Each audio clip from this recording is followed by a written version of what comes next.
Good morning, everybody.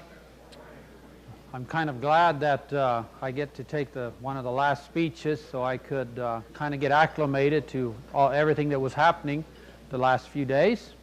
Been learning a lot, had some great high-level things going on and some good speeches talking about why we're in business. Yes, at my mic? I think so. Can you hear me from the back?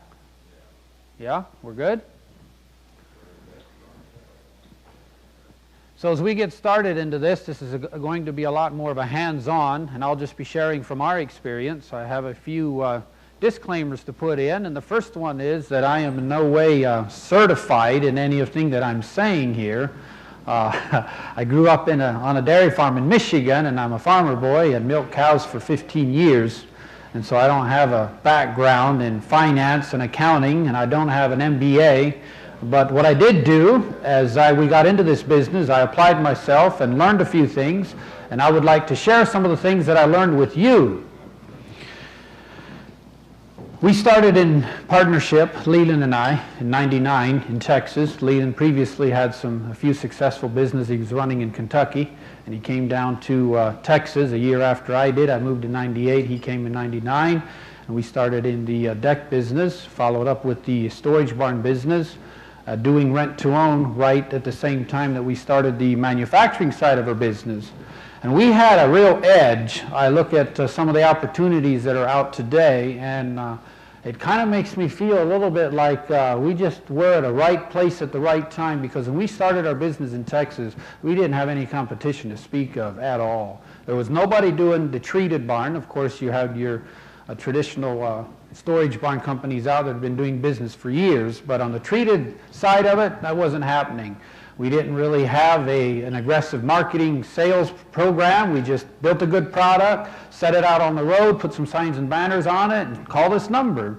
And sat in the office and took those phone calls and started filling out paperwork and taking orders. And the buildings just kind of sold themselves. And if we wanted an increase in sales, we would just go to the next town and set up another lot and put a banner and a sign on there. And that's kind of how we got started.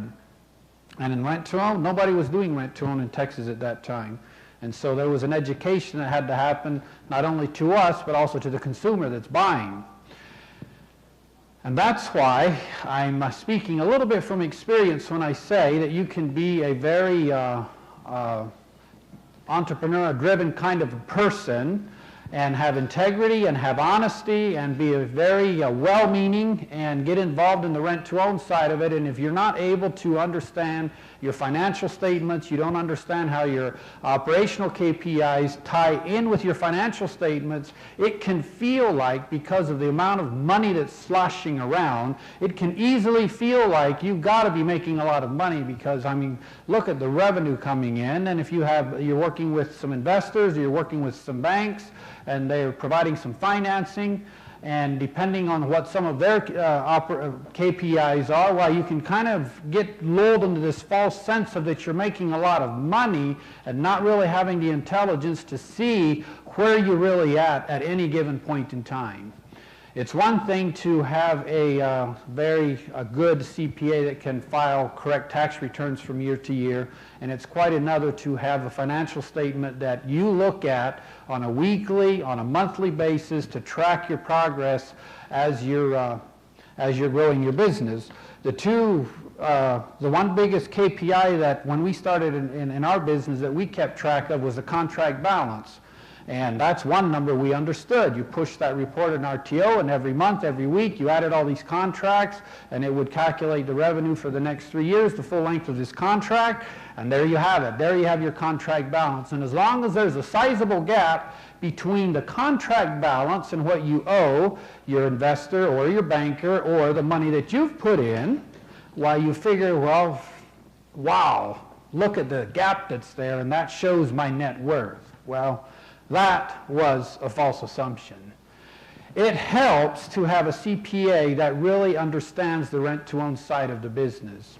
Just to illustrate this, I remember when we first started with our local CPA, and he's trying to understand rent-to-own, and we're trying to figure out how to book this contract balance. What's the right way to do this?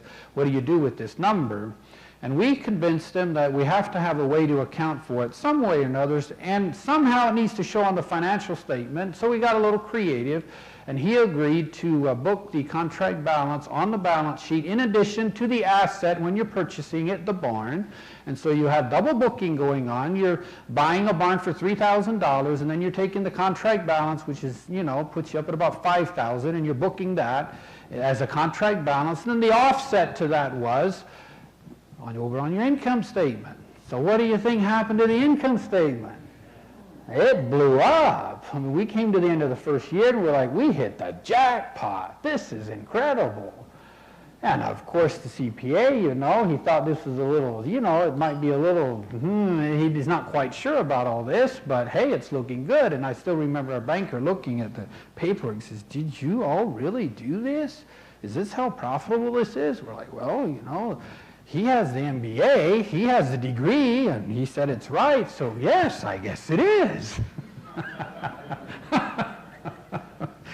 Well, as we grew, our CPA wasn't completely unintelligent. I think it was one of those cases where we were small enough that when you're that small and you're not doing audited or reviewed financial statements, you're just doing compiled, well, you can kind of, do whatever your consumer's asking of you, and that's what he was doing.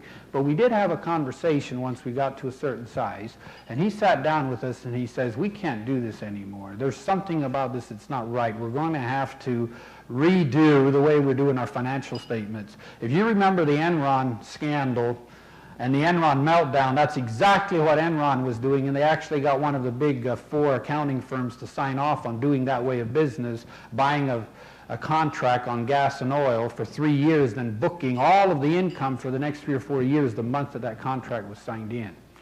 So he sat down with us and he said, we're going to have to change this. We can do the contract balance on the balance sheet, but we're going to have to take a deferred revenue on the liability side, so it'll cancel each other out. And we're looking at that and seeing what it's going to do to our income statement and see what it does to our net worth, and we're like, that's bad news. We like what we was doing. I mean, where this is going, we thought we're making a lot of money, and this makes it look like we're losing money.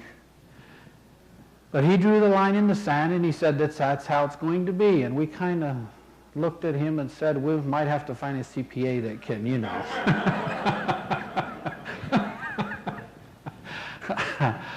Well, as I continued learning and we continued figuring this out, we had a very well-meaning investor that we were working with, and there was a high trust relationship, and he kind of let us flounder around a little bit, and we probably had a little too much access to capital, and that was good for us. And we came to the point where we were in financial distress, in the sense that all of a sudden the things that we thought were happening and all the progress we were making, why we sat down and take a good inventory and understand what the KPIs should be and how to read a financial statement. All of a sudden, everything that we thought we were doing and the progress we were making, the picture wasn't near as positive as we thought it was.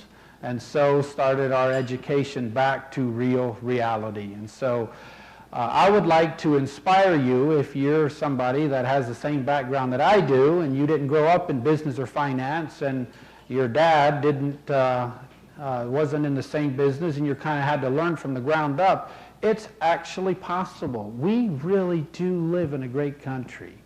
And if you apply yourself and you educate yourself, it's actually possible to take an opportunity and educate yourself. And it's easy to think that you need to let the pros do it, and that's good if you have a very knowledgeable and competent CPA that can give you some guidance. But please, for your own financial health and safety and management decisions as you make as a business owner, take the time to invest where you at least understand the basics of a financial statement, to where you can know where you're at any given point in time.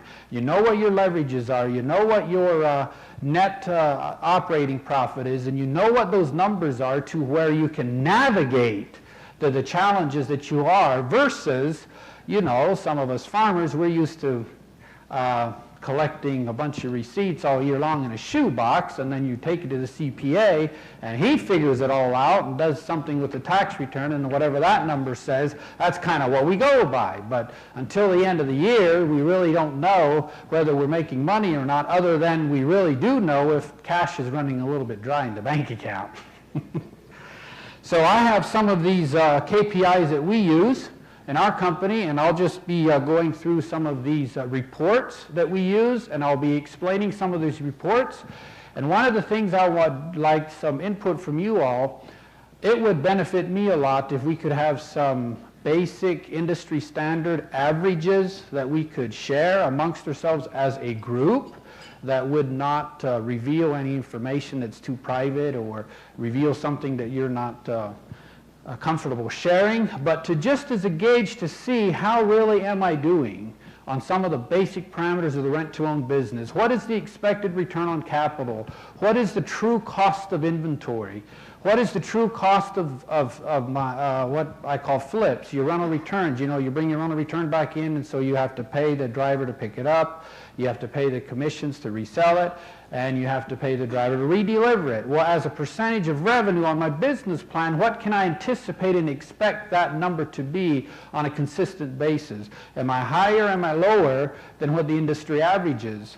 Any industry that grows substantially eventually gets to the point where you're a public company, and in the rent-to-own world, the two companies that are public that you can look at the financial statements is the Aaron's and the Rack Rent-A-Centers, and their financial statements are public, and you can go on their website and download them and see how they record all of their financial statements and see all their footnotes, and it's a real education on how the public market looks at rent-to-own and what the correct way is and what some of the gap accounting things that we need to learn as we involve ourselves. But the numbers, the industry averages, is what is benchmarked against, and in the storage barn rent-to-own specifically, we really haven't established any of those industry averages, and so I'll be pointing out some of the things that I would like to see us have some of those, and then for you to, your input to add to that. Okay. I think we're ready to go to the first slide. I'm estimating these slides to take about 20 minutes, and then we'll just open it up for questions and answer. Give you another 15 minutes for that. So here's the first slide. We're going to start from the coming in from all of your manufacturers. This is the first information that we capture. As your manufacturers, you need to know on a consistent basis who your manufacturers are and the amount of contracts that you're buying from your manufacturers. The blue line up here is your ABC manufacturer, and this is the active contracts that ABC manufacturer has. And the yellow line, there's KLM, and then we have a total line up on the top, and it's a trailing 12 months. On a consolidated basis, you can see what this is.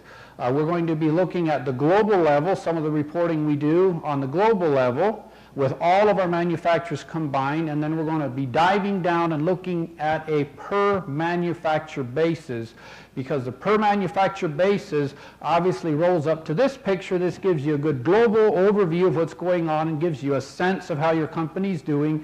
But then you need to understand the detail on a per manufacturer basis and understand how that ties to your financial statements, because all of these reports are just indicators of what your financial statement is finally going to look like. Now, obviously, I'm not going to put these graphs and charts up here and use our numbers. I'm taking our reporting methods that we use and just sharing them with you, but of course we played around with the numbers to where the numbers aren't accurate at all, but I want you to see what the trends are, and I think the trends would probably somewhat similar to what you would experience in your rent-to-own company as you track the manufacturers. This is the same report, just in bar and graph chart here with a 4-year history. You have the ABC manufacturer over here, and you can see the total amount of contracts that the active contracts that he had, the 5-year history there. Obviously KLM is a new manufacturer, and you can see the growth from that manufacturer from the point that he started. So whether you're a mature buying from a mature manufacturer, a new one, you can track that and note those differences. And another thing that you need to have as a KPI is your contract value. So when you're buying your units, it's always good to know what that big number is, what our original only KPI used to be, or I should say the biggest one. And this also needs to be broke out. You need to understand on your manufacturer where your business is coming from. So here we have ABC in the yellow, and we have the KLM in the red, and you can see at the ending of these reporting periods at the end of the month where you're standing with them as far as what the values are, around the 2 million mark there, the 4 million, and ending up with the total on the 6 million.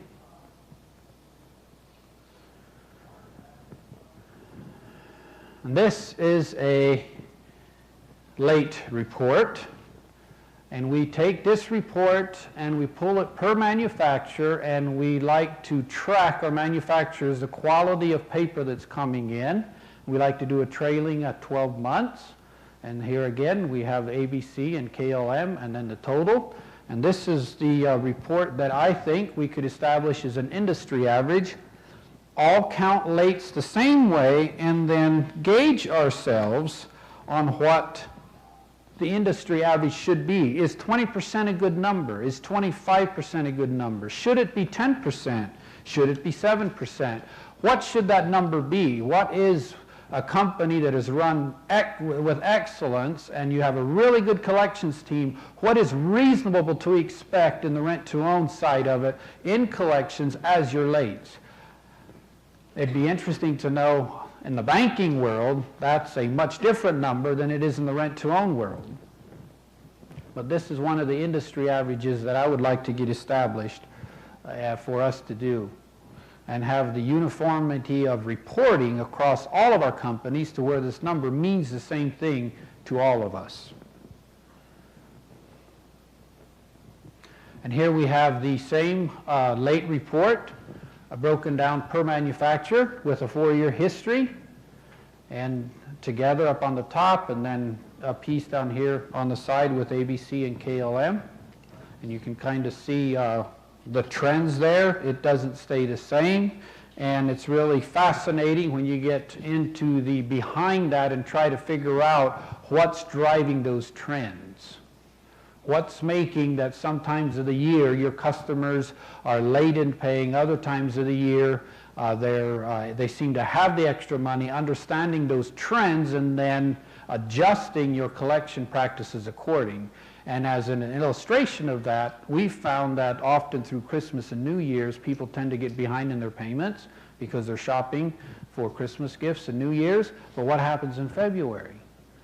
They get their taxes back. And so we end up being a little more gracious during that time period when people get behind, knowing that tax refund time's coming up, and we'll see those lates take a good head down. So if you have some historical history, well, you can chart that, and then you can kind of anticipate what's going to come up with that. Okay. So we have the contract balance that we're keeping track of. We have the lates that we're keeping track of. We're doing all those as operational KPIs, and these are all reports out of RTO dropped into an Excel spreadsheet, creating a data file, and then that can obviously create all these visual reports. Another big key to the profitability of our rent-to-own business is our inventory utilization. And we like to track that per manufacturer. In other words, I have 100 barns that I've purchased from this manufacturer, and out of the 100 barns that I've purchased, how many are out on contract on any given time period? So what's my inventory utilization rate? And I think that's another number that we could come up and have an industry average on. Should that number be 80%? Should it be 90%?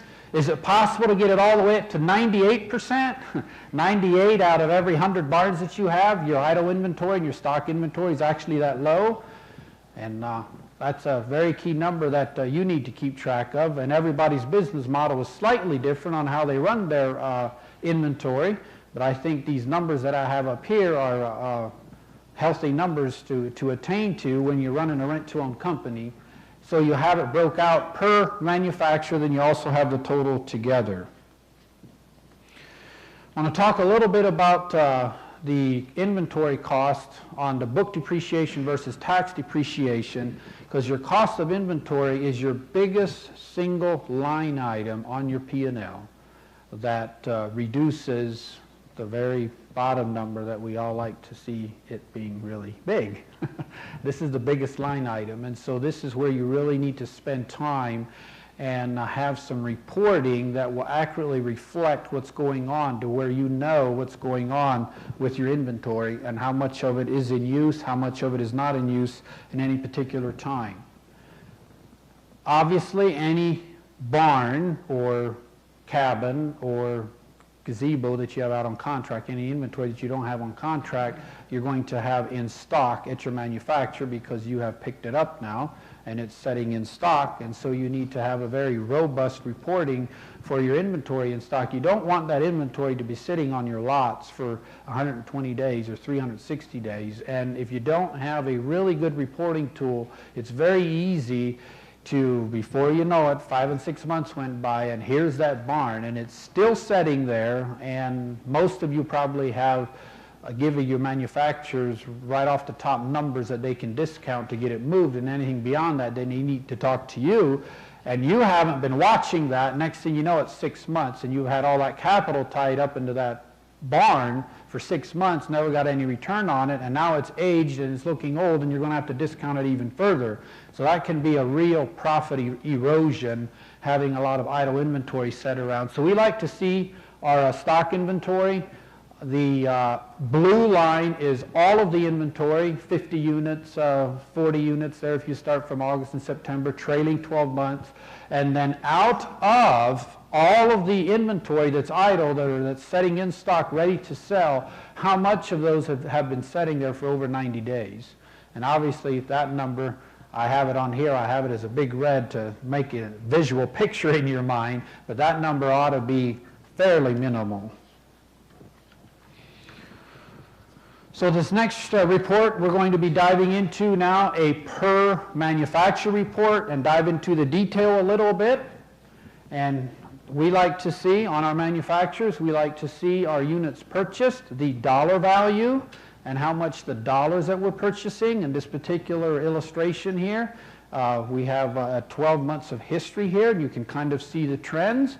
And you put all this together, you can anticipate your cash flow needs as those trends, because it's been amazing to me. If you pull up those trends and you put 3 or 4 years together, you can almost predict within the closest $10,000 to $20,000 what each manufacturer is going to produce, unless they're on a really sharp growth rate. But the ones that have matured and they have 5 and 10% growth rates, well, you can predict pretty accurately what your purchases are going to be in the next year. Out of those purchases, you have the dollar value on the left. On the right, you have the amount of units purchased. So out of the $60,000 that you purchased, how many units was that? And here we have the units, and then we like to break it out on storage buildings or playhouses or gazebos or however many categories you do, just as a visual to track that, to kind of get you an idea of what the marketplace is asking for when your products, your inventory is going out on rent to own. And it's very simple to do. Again, these reports are all accessible out of RTO Pro.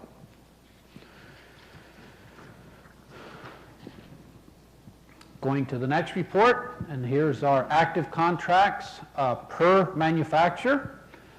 And we like to compare the delinquent contracts per manufacturer as a benchmark against the total contracts that every manufacturer has. In this case, this past July, this particular manufacturer had 462 contracts active, and out of those 462, there were 66 that went into repo status. And that's a very good KPI to look for. Sometimes you will see some manufacturers consistently having much higher rental return rates, and it's time to look into their selling practices and kind of dig in the weeds a little bit and understand why that's happening. And you can also share with him that you have other manufacturers that are doing much better, at selling quality paper, and some of the things that you've found to be useful for that, we'd like to share these lessons with you, because most manufacturers are not particularly happy about having to do rental returns, bringing them in and just selling them on commission, because they make much better money on selling their own building at the full retail value. Again, on the delinquency here, we like to track per manufacturer and run a historical trend on that and track it per manufacturer on the lates, the percentages. And I think this is one way that as rent-to-own companies we can establish some kind of an internal rating system for your manufacturers, and for the ones that do quite well for you and have harnessed their synergies with you and have the same objectives that you do as a rent-to-own company, where you can offer some things to them that maybe you can't offer to all of your manufacturers to reward them for bringing good business to you in this way. So here we're back to our inventory report on a per manufacturer basis, and out of all the inventory that ABC manufacturer has that is not in service, that it's repoed, is sitting back on the lot, ready for resale, out of the 25 buildings there, how many are over 90 days, how many over 60 days, how many are over 30 days? And we like to track that on a monthly basis. It gives our field reps the knowledge base to look at that report and say, okay, we got some serious work to do. We're going to start with the 90 days plus. We'll have some casual conversation about 60 and 30 days, but we really need to figure out how to get everything that's 90 days plus and get that moved. We track our voluntary pickups and our non-voluntary pickups. We have those two categories in there. A voluntary pickup means that you have the customer calling and saying, I can't make a payment anymore. Here's the building, and I'm through with it. Thank you very much. It's been nice doing business with you. And those repos, our drivers love to do them. Our staff loves to handle them because there's no confrontation, and it's very simple and very easy to do. And we also like to track our amount of pickup orders when they get issued, how long it's taking a particular manufacturer to pick up those orders. We like for them not to go over the 2-week mark, especially on the voluntary pickups. And that's a hard lesson that we've learned. Your manufacturers will get really busy, especially if it's the highest selling season of the year, and they're busy delivering their product, and you kind of get on the back burner a little bit, and you're at their mercy a bit. Well, somebody calls in and says, I'm done with my building. I'm going to move in 2 weeks. Thank you very much. It's been nice doing business with you. They move, and they leave.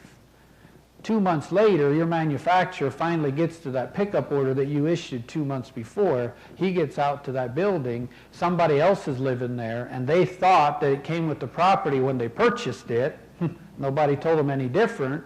And you look back in the notes, and the notes say, yes, they did give it up. There's different people there. Now all of a sudden you have a really messy situation. And so the person that bought the property, he won't argue the fact, even if he thought it was. You have sufficient evidence to prove otherwise, but now he can start charging you rent for letting your building on his property. And that can end up being a pretty sizable amount. There's some ridiculous amounts that some of those people ask for to get that settled. So it gets really messy really fast. Not only do you have that loss of revenue, but you have a lot of additional cost and headache in getting that unit back. And so we've tried to incentivize our pickup guys on the voluntary pickups. We note it on the paperwork, and those are a high priority.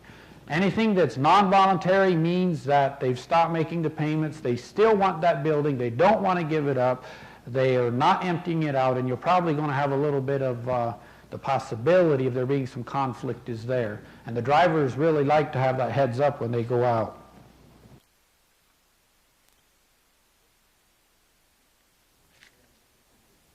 I got 15 minutes. Okay, we got one more here.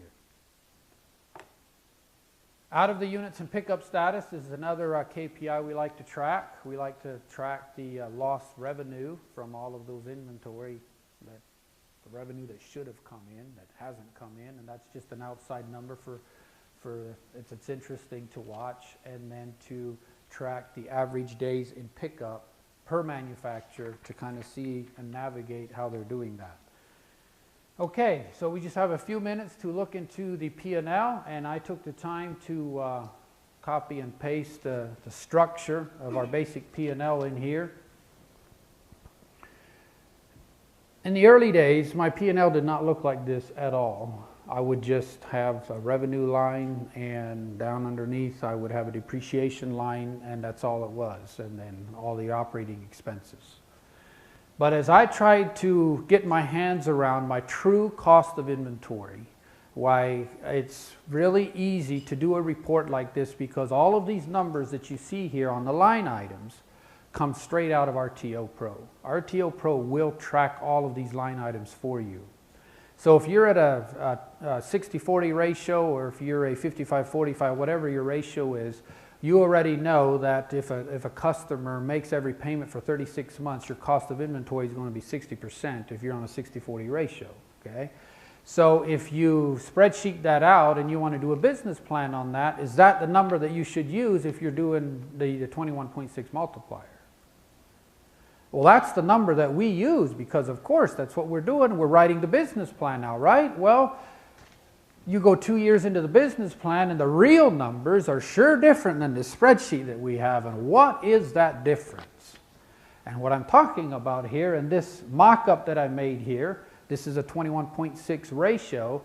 Why, my true cost is actually 66% in this example. It is not 60%. Well, where are those other additional costs coming in at? What's contributing to that?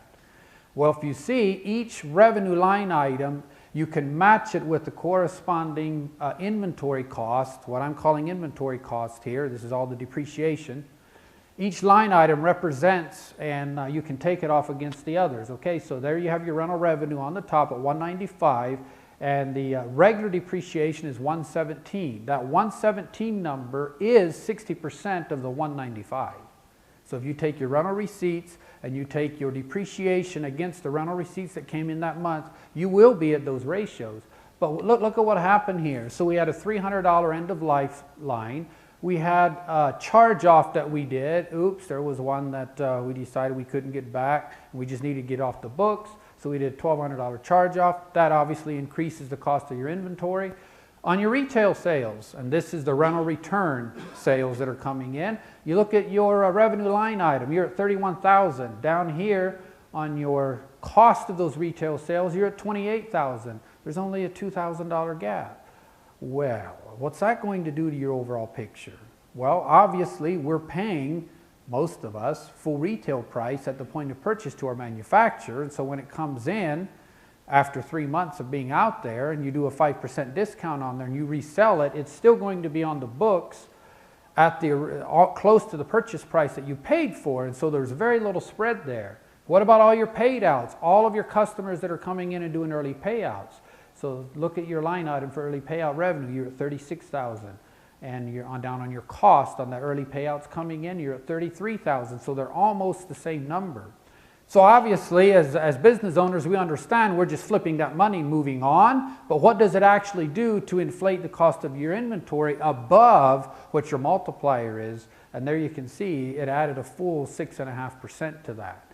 Well, I think there is a way that we could probably establish an industry average to say that whatever all of our different multipliers are, you can anticipate and expect on a 3-year term, on a 4-year term, on a 5-year term, whatever term you're doing, this is much what your true cost of inventory is going to be.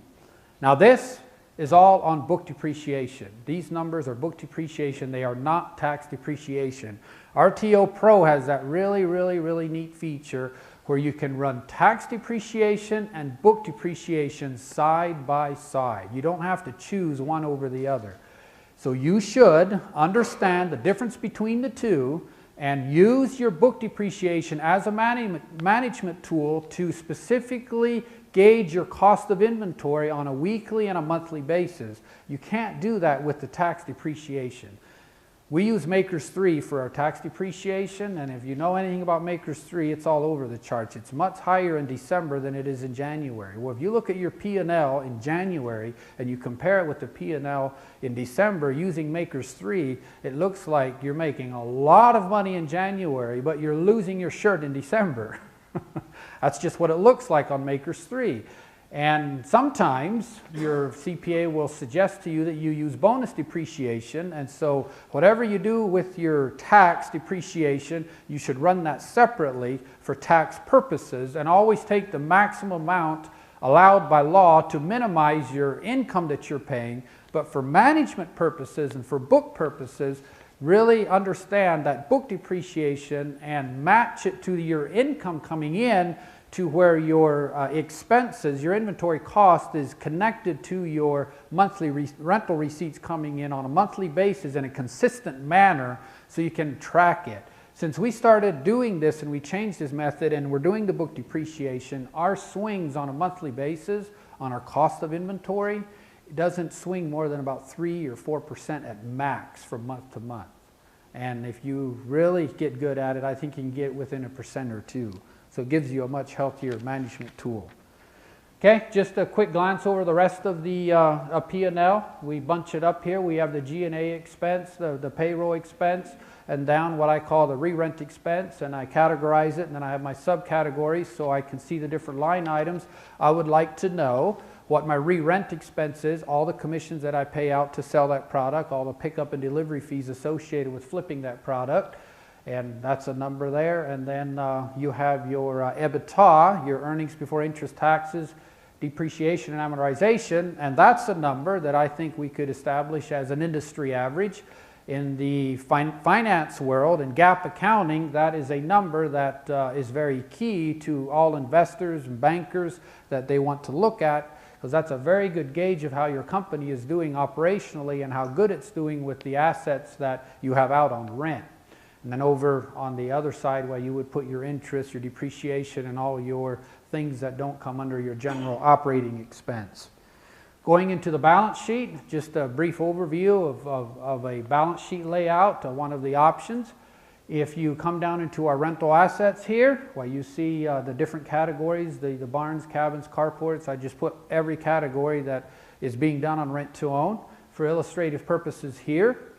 This number, I don't have a pointer here, but this number on total rental units purchased, that number needs to match to the penny with what RTO Pro shows. And we have a weekly reconciliation that we do to make sure that our values on our balance sheet are matching with what our depreciation schedule shows. So this number, the 8.8 number, is since the beginning of the company, all of your inventory that you purchased. And then you have all of the units that you moved out, that you're off the books now. And then the next line is your total inventory on rent, that 3607, and that represents the original purchase price of all the inventory that you still have on your books. And then the accumulated depreciation against the inventory that's in service, which gives you a net number of that 2437500. And all of those numbers are on the summary depreciation report. When you print out the depreciation report, on the very last page, you will find all of those numbers. And if you reconcile it on a monthly basis, it's very easily to keep up with. And over here on the right, you have your liabilities. The only numbers that you need to be reconciled with the RTO Pro report is the customer deposits and your payroll sales tax, your sales tax. We don't track that in QuickBooks. And so that gets entered on a monthly basis, and there's often a small adjustment up or down. And your rental investors and your equity accounts, which hopefully that's usually pretty healthy. And that gets us to the end. So that was kind of a fast running overview. Do you have some questions that you would like to ask before we close? Yes, Philip. Would you define delinquency as reflected in these reports? Is that 1 day, 30 days? As reflected, it's on this report. It's everything that's beyond 1 day. Okay. So most of our contracts in our company are all due on the 1st, and so they get run at the last day of the month. And it's everything that's 1 day and past due. We don't have a 30-day category that we keep out of that. Okay. Mm-hmm. Yes, Galen. You figure book depreciation. Yes. Make it real simple. Let's assume you're using 1/36 of that cost. A barn that costs you $3,600, you get $100 off every month. Mm-hmm. In a month, well, let's say you don't get any revenue on that barn because they were delinquent, they were late. The next month they paid twice. How do you what do you use for book value, the book cost, depreciation for that month, when you have no revenue? Are you tying it to revenue coming in, or are you just tying it to the calendar? I'm going into the agent depreciation, and I'm clicking that little button that says income forecast adjusting, and I'm saying that's the method I want to use, and then I use that method. And exactly how it calculates there, Brad and James and I just had a conversation about it, and we think that it actually calculates on a 36 irregardless of the revenue, but I would have to talk to Ron Gannis and understanding which way it actually does that. If it doubles up on the revenue that the month comes in, or if it actually takes it on a consistent basis. But yeah. But I let RTO Pro do that for me. Mm-hmm. But that's a big issue. Explain. Because it'll affect your bottom line. It will affect your bottom line. In the month when you don't get revenue on that barn, you're going to show a cost of that barn. Yes, yes. The 60% is going to yes. come off. And so all of your lates that are out there, and all of the inventory that you have pickup issues ordered, but they're not getting picked up, you're still taking the cost of that on a consistent. And then yes. the second month, the next month, they caught up. Now you've done double, the 60% double. For that first month. Yeah, I'd be interested in diving into that a little bit and understanding that. But what I can tell you, running book depreciation quarter by quarter and year by year, the percentages doesn't vary more than about 1 or 2%. And so there are not big swings on it after it all comes out in the wash on an annual basis.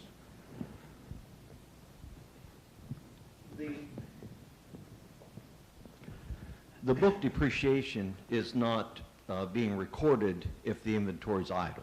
Am I correct there? That's correct. And so After the contract if is it's closed. idle, yeah, then even if it goes back on re-rent, the book depreciation stops at that point. That's correct. Mm-hmm.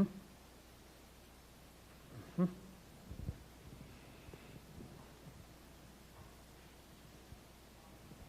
Any other questions?